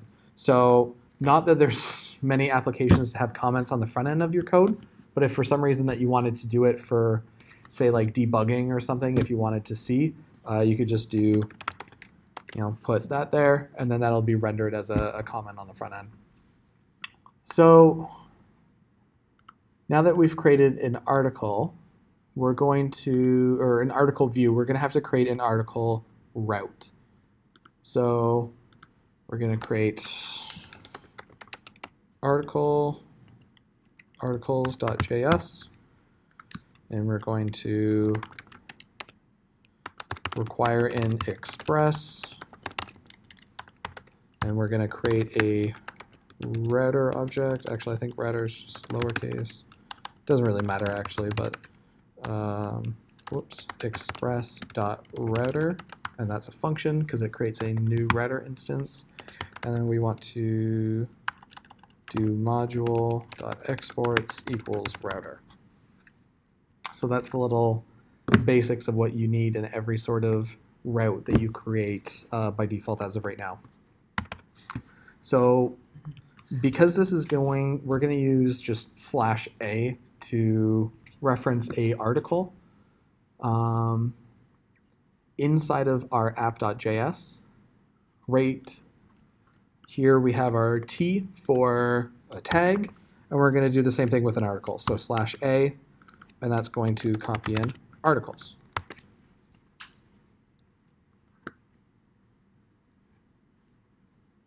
So you can just take that for reference. So inside of our articles route, we want to set up the ability to load an article. So in here we're going to do router.get, and we're also going to have a slug that is going to be a function with a request, a response, and a next object. Oops.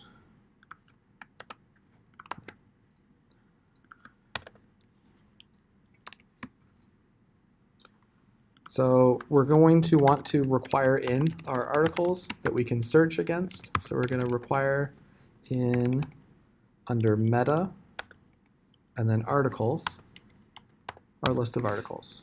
We can save that. So I'm going to actually change slug to just being ID, just because we're not creating any sort of slug based on the title of it. We're just going to use a number. So in this case, it would be /a/1 or /a/2, et cetera, et cetera. So what we're going to do is res.send, and I'm just going to put a little text just says that it's working. So that way, if I open up in here, I can go /a/1, and you know that that link is working instead of getting an error page. So just for reference for some of you that might not know this, if you end up creating a route and you don't put anything, what ends up happening is it just ends up spinning forever. So if for some reason you've done something wrong and you're not actually sure why, check if this is just spinning up here. So it doesn't actually load the page, because what's happening on the server end, just to quickly explain this, you have your response object that is sent to the user. And it's waiting for basically confirmation back from your node application. And if it doesn't get anything back, it's just continuing to wait for it. So it ends up getting stuck here. But there's two different things that you could do. You could either send a response back with response, or you can use something that's called next. So we saw next before, and that worked as a, we did an error if for some reason you entered an invalid tag. But in this case, this actually hits our 404 page. Because there's nothing else that matches that criteria for the URL, it ends up going into a catch-all that's just a 404 page, meaning that it can't be found. So, which is what we're going to use next. And what we're going to use that for is if you end up entering an ID for an article that doesn't exist. So instead of airing out and saying that it's an invalid article, we're just going to say that it can't be found. Because sometimes on certain sites, articles can be accessed from multiple different types of URLs. So you don't sometimes, you don't want to necessarily say that it doesn't exist, but that it you just say you can't find it. Sometimes it gets deleted and it was valid before. So what we're going to do is do another is valid article. Or actually, I'm going to grab the ID first. So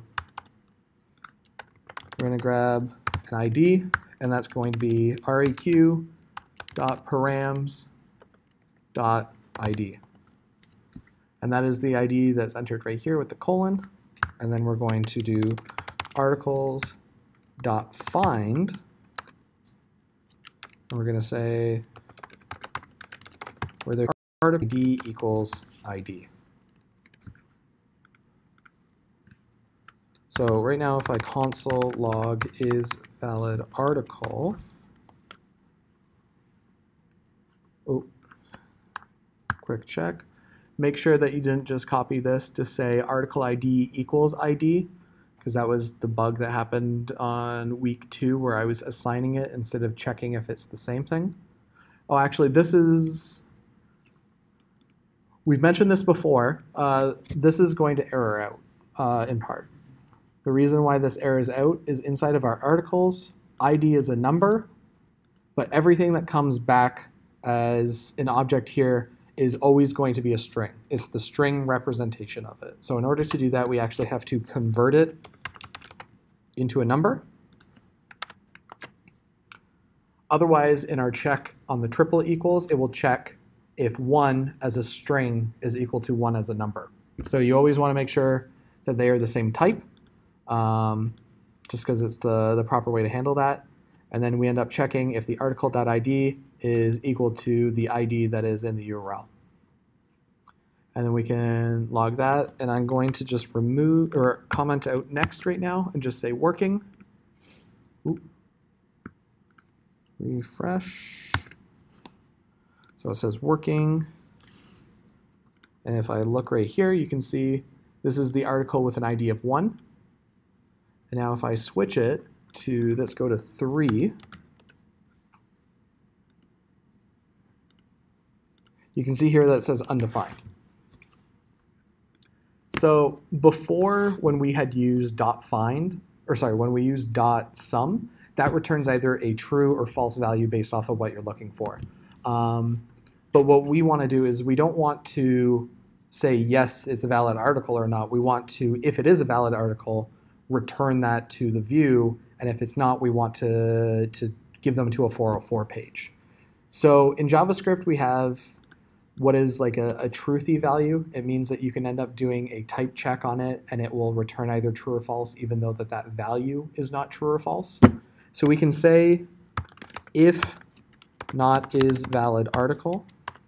And in this case, I might actually just say this. Article, and if there's no article. So because I like to use is at the start of my Booleans to know that it's going to be either true or false. In this case, it's not actually true or false. It's either going to be undefined or the article. And here we can just say next. And we want to return next, not just do next. Sometimes you'll get an error. Actually, I can show you this really quickly if I just remove return. So right here, you can see I have this giant error, and it says cannot set headers after they have been set to the client. So the reason why you end up getting this error is because when we hit next, it ends up hitting another route that's similar to this, and it handles our 404. And when you use res.send, it sends headers to the client. So you can actually send headers before you send content, so that way the browser knows how to handle the incoming request. So in the case of when you request a page on the internet and it sends back saying this is going to be HTTP or it's going to be HTML, it knows to handle that in a different way than if you said that this is going to be, say, a docx file, because a docx by default, it'll just download it, right? So it ends up hitting this res.send, and it hits another res.send. So you should only ever send headers once. That's the only way for it to work, which is why we end up returning if there's no article, because we say don't worry about anything else that's further down. We don't need it. So now if I save that, refresh that, you'll see we get a 404 page and we don't get any issues. But if I go to just 2, it does work because there's an article with an ID of 2 and there's an article with an ID of 1. So now what we can do is we can, instead of doing res.send, we can do res.render, and we want to take that article view that we created earlier. So we want to say article, and we want to pass it the article that we just made. Ooh, where's that? Ooh, there you go.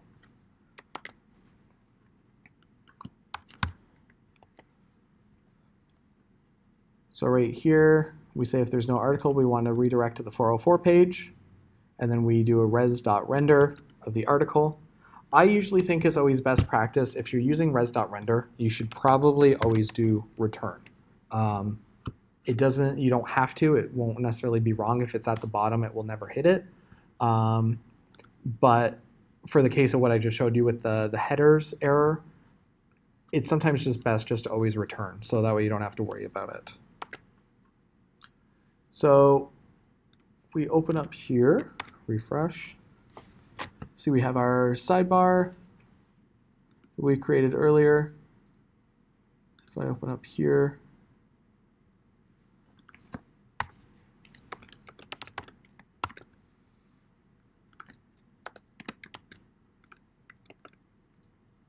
oh, I need to put a row wrapped around it. So .row, we'll just tab all of that in, save that. There you go. So now we're going to want to display a photo. So we'll just do image. And I think there's a W100 for width 100. And its source is going to be article.image. If I refresh, see there's our image. I'm just going to do some inline styles just to make my life easier. So I'm going to do max height of about 400 pixels and a object fit contain. Oop, no, I want cover.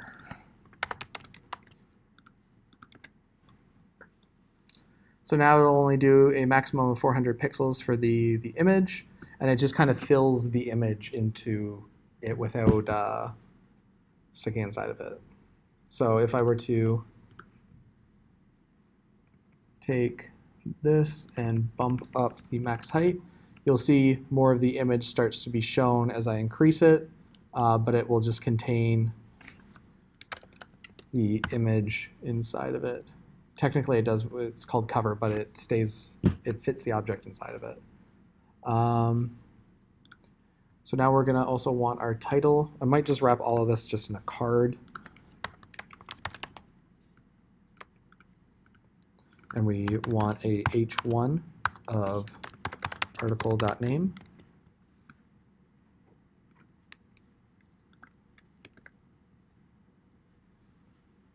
And I'm just going to copy some text that's in here just so that we have some stuff.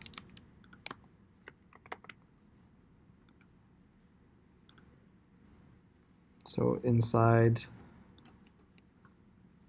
of here, content.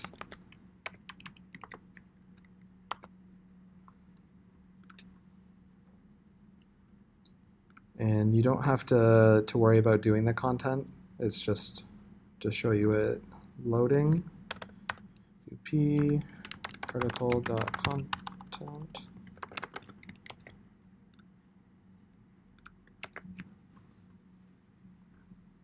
So right now I just wrapped all of it inside one paragraph tag, but if you wanted, you could create like an array of different pieces of text. So that way it will, you can do different lines and stuff like that. Also, you can end up doing, like if you guys are familiar with like WordPress that has like a WYSIWYG editor, it stands for what you see is what you get. In there, it usually just creates raw HTML and does the layout for you, and then you can actually just inject that in as just raw HTML. So I'm actually going to inspect this. I don't know. Let's see. Okay. So edit as HTML. Just going to take all of that.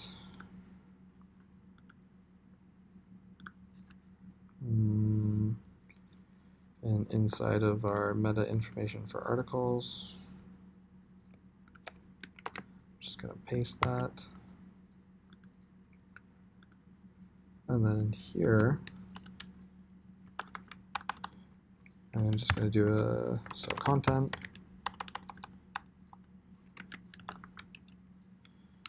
Article.content. Now if I refresh, there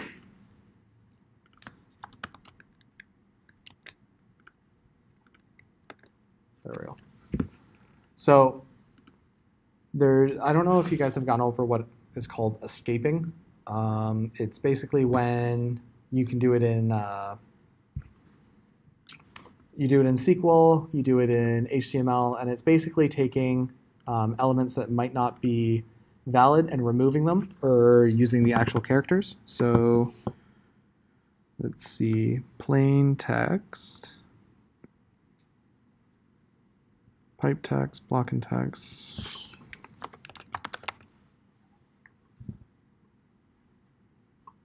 Maybe an intro. Okay.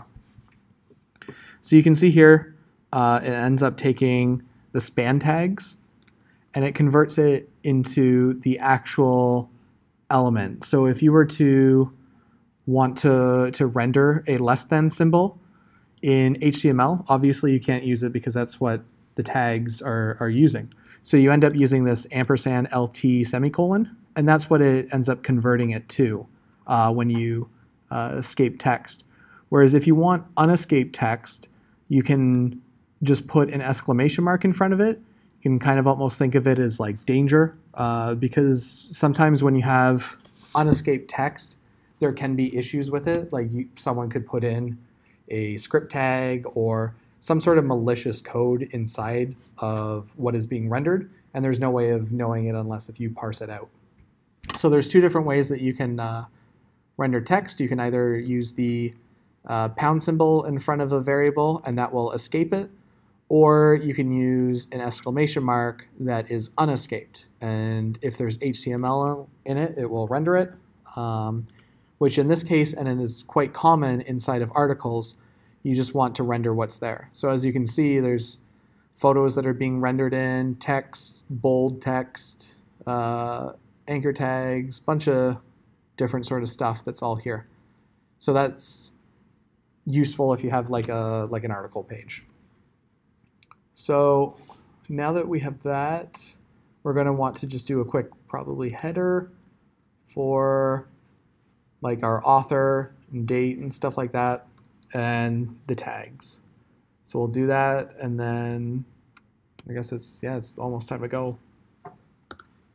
So above or just below, we're going to want to do an H5 of the author. So we're going to do article.author. So as you can remember, this is an array, so it's might look, or is it's authors. There you go. So there's me, and then we can just put the tags in. So we can say mix in tags. It takes tags and div and each tag in tags, span is tag.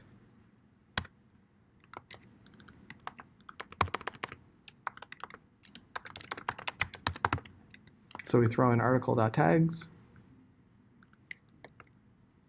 And this one only has JavaScript, but if I go to the second one, it has JavaScript and HTML. I'm going to quickly take, what is that thing in here? Components. Is it badges? No.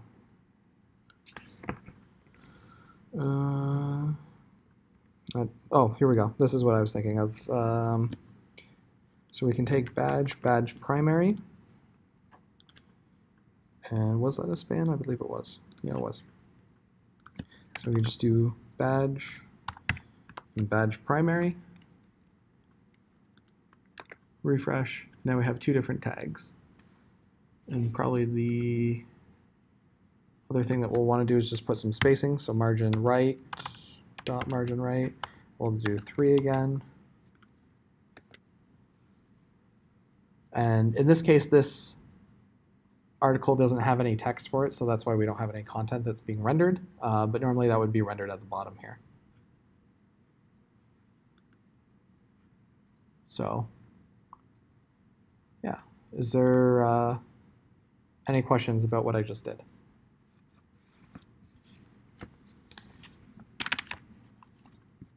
Or any code that you want to see that I just wrote? Okay. So I'm going to commit that up. Article page route. I'm going to push that up to GitHub.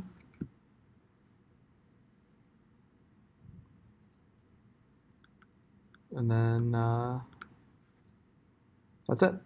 So as I said, assignment 1 is going to be due in a couple weeks.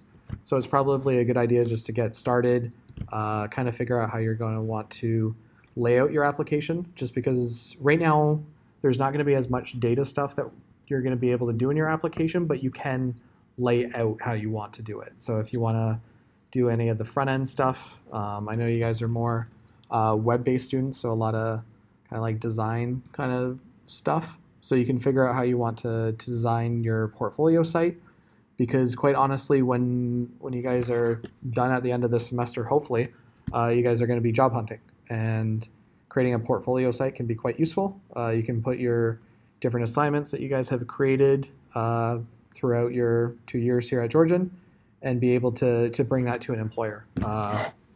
Just actual for reference, I just got submitted 60 different resumes, and only one person had a portfolio. So it very quickly, you can separate yourself from other people. And it is one of those things. I mean, like, if everyone in this room were to do a portfolio site and everyone else did, then suddenly it's not as special if you have a portfolio. But not everyone does it. And very quickly, you can take yourself out from a stack of resumes and be in a pile of people to contact very quickly. So yeah, that's it. You guys are free to go, or feel free to come up and ask any questions if you have any. And I'll post this up to YouTube. Should only just be a couple hours. So.